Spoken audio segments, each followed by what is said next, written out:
No Brasil, o problema já não chega a ser ideológico, tá certo? O problema ideológico no Brasil está resolvido, o Brasil já é comunista, pô, acabou. Né? O problema agora é um problema de ordem estritamente moral, quer dizer, é sacanagem, é mesquinharia tradicional do povo brasileiro. Eu tenho estudado esse assunto, pô. Você pegar assim, na nossa literatura, a documentação que existe sobre a mentalidade mesquinha do brasileiro é uma coisa extraordinária. Não é isso? E então, eu lembro até essa semana me chegou aqui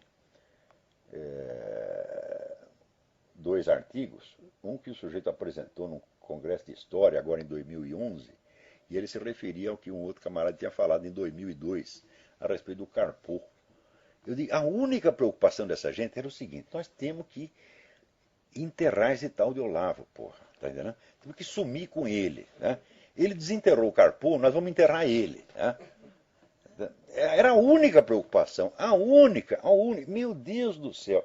Agora, para você ter ideia, eu vou até ler aqui um negócio para você ter ideia.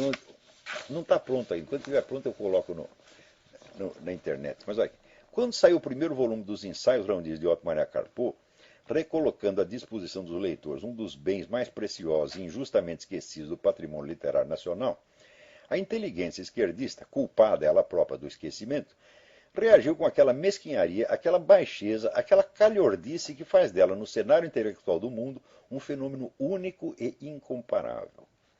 Não podendo negar atenção ao ressurgimento editorial daquele que foram um dos seus ídolos no tempo da ditadura, mas não querendo confessar que sua dívida de gratidão para com ele acabava de ser paga por um inimigo do Grêmio, fez o devido alarde da edição, sem mencionar o nome do preparador da obra, também autor das 700 notas de rodapé que acompanhavam o texto, e de uma introdução de quase 100 páginas, que Alberto Dines, exceção honrosa no silêncio geral, celebrou como o melhor estudo até então publicado sobre o grande crítico austro-brasileiro.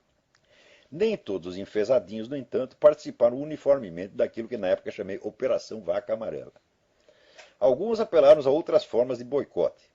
Zenir Campos Reis, no artigo Um Começo, publicado em 2002 na revista Teresa, do Departamento de Letras da USP, chegava a citar o nome proibido, mas só para acusá-lo de duas gralhas tipográficas, praticamente inevitáveis num livro de 800 páginas, e de fazer, a propósito da evolução intelectual do Carpo, conjecturas indemonstráveis, entre aspas. Ele não dizia quais. Nada havia de original nisso. Mais ainda que o silêncio ostensivo recomendado pelo seu Milton Temer, as alusões lacônicas, desprovidas de qualquer explicação, têm sido a modalidade de discurso constante e invariável com que essa gente trata da minha pessoa. O procedimento tem dois méritos indiscutíveis. De um lado, dá a impressão de que as más qualidades, assim compactamente atribuídas a mim, são coisa tão provada e arquissabida que só um ignorante precisaria de mais de uma ou duas palavras para reconhecê-las à primeira audição como verdades finais. Para não passar por burro, o ouvinte faz que sim com a cabeça e fica o duvidoso por certo. Em segundo lugar, o emprego desse expediente confere ao usuário aquela aura de sapiência profunda que a memória ancestral associa à brevidade da fala.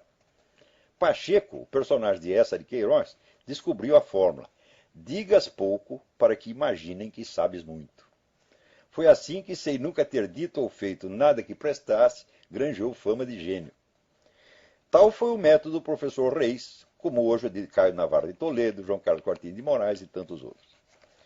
Para não dizer que seu artigo não valia nada, tinha ao menos a utilidade de chamar a atenção para um aspecto do estilo de Carpo que qualquer leitor culto tem a obrigação de perceber à primeira vista, mas que num meio iletrado como é o das faculdades de letras, pode mesmo dificultar o entendimento dos textos e por isso mereceu do articulista um esclarecimento didático em tom de advertência indispensável. Refiro-me ao uso frequente do discurso indireto livre, em que o crítico, explicando as intenções de um autor, assume a palavra em nome dele sem aspas nem citações.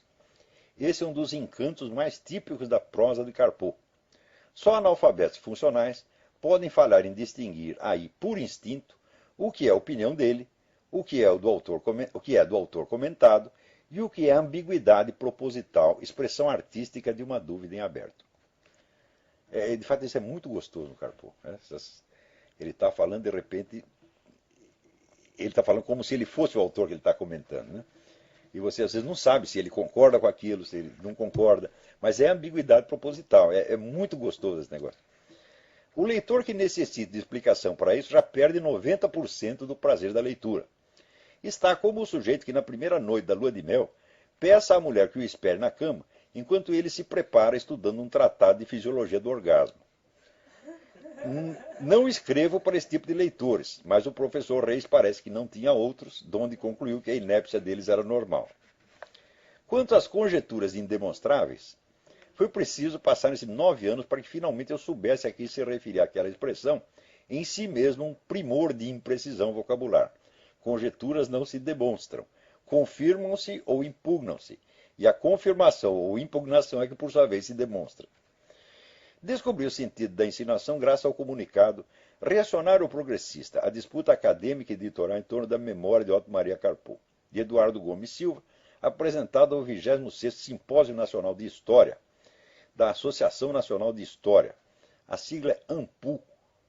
Eu não sei porque é ANPU, Associação Nacional de História. Cadê o PU aí no meio? Bom, não sei. É publicado em julho de 2011. Escrito para dar apoio retroativo ao protesto de 2002 contra as minhas conjecturas indemonstráveis, esse trabalho é um forte indício de que já no período transcorrido desde então, o círculo de alunos e admiradores do professor Reis evoluiu do analfabetismo funcional ao analfabetismo stricto sensu. Eis alguns exemplos colhidos a esmo num texto que não vai além de 13 páginas. Aspas. A escolha das passagens que compõem a epígrafe acima figura como introito as questões que abonam com seu quinhão de particularidade desta comunicação. Cadê o objeto? Só tem sujeito, tem objeto. O risco que corremos com o neologismo que teimam em nascer por falta de melhor expressão. O neologismo teimam. Seus posicionamentos contraditórios pouco avanço a convenções. Complementa esse vultoso corpus os artigos e livros de expresso caráter político. Quer dizer, os artigos complementa, e assim por diante. O escasso conhecimento da língua portuguesa não impede que o autor da coisa mostre algum domínio do jargão academês que neste país substitui com vantagem qualquer dose de ciência faltante num cérebro alimentado por verbas públicas. Compromisso metodológico, visão dinâmica, simplificações normativas e expressões similares ilustram o que estou dizendo. Comprovando suas qualificações, o autor não se omitiu de exibir também aquela cota mínima indispensável de falsa cultura, sem a qual não se avança na profissão acadêmica, ao botar banca com o prestigioso termo alemão errado. Os Zeitgeist, espíritos da época. Zeitgeist é singular, plural é Zeitgeisten.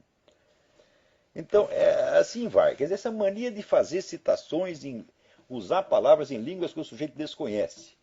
Outro dia era o tal do Vladimir Safatli, que veio mais com aquela safatleza de falar argumento ad hominem com N. Eu digo, escuta, gente, 50 anos atrás, se o sujeito fizesse uma coisa dessa, uma vez na vida, ele estava liquidado para sempre. Isso não se faz, porra. Eu me lembro, quando eu comecei a trabalhar no jornalismo, tinha um grande editor de texto, grande, chamado Ciro Franklin de Andrade na Folha. E o Ciro pegava as matérias do repórter e fazia lá as correções, e quando aparecia um treco desse, ele recortava e pendurava no mural, para humilhação pública do desgraçado. Você está entendendo? Então eles faziam uma vez, 2 vezes, 3 vezes. Na terceira vez estava na rua. Agora, esses camaradas, professores de universidade, que são líderes intelectuais, eles faziam uma atrás da outra. E já ninguém liga. Por quê? Porque não tem quem os fiscalize. A audiência é mais burra ainda do que eles, meu Deus do céu. Então, o que você espera? Pessoas, você acha que o Brasil vai melhorar? Mas não vai melhorar. Por quê? Veja, os intelectuais, por definição, são pessoas mais inteligentes do que a média. Se os intelectuais estão assim, você imagina onde está a média, porra. Agora, você pensa que isso acontece na Zâmbia? Na Serra Leoa? No Paraguai? Não. A Zâmbia, eu estava lendo outro dia, a Zâmbia está no franco progresso, olha lá, os caras estão ganhando dinheiro, estão indo para frente, tem boas universidades, tem a Universidade da Zâmbia na lista das melhores. Eu digo, porra, então passou o tempo que você se referia à Zâmbia como se fosse o cu do mundo. Não, o cu do mundo é aí. E olha que é um cuzão, o tamanho do negócio, tá entendendo? Vocês estão lá, vocês estão que nem aquele sujeito que vocês viram no YouTube, o sujeito estava limpando o cu do elefante, E o elefante decidiu sentar. Né?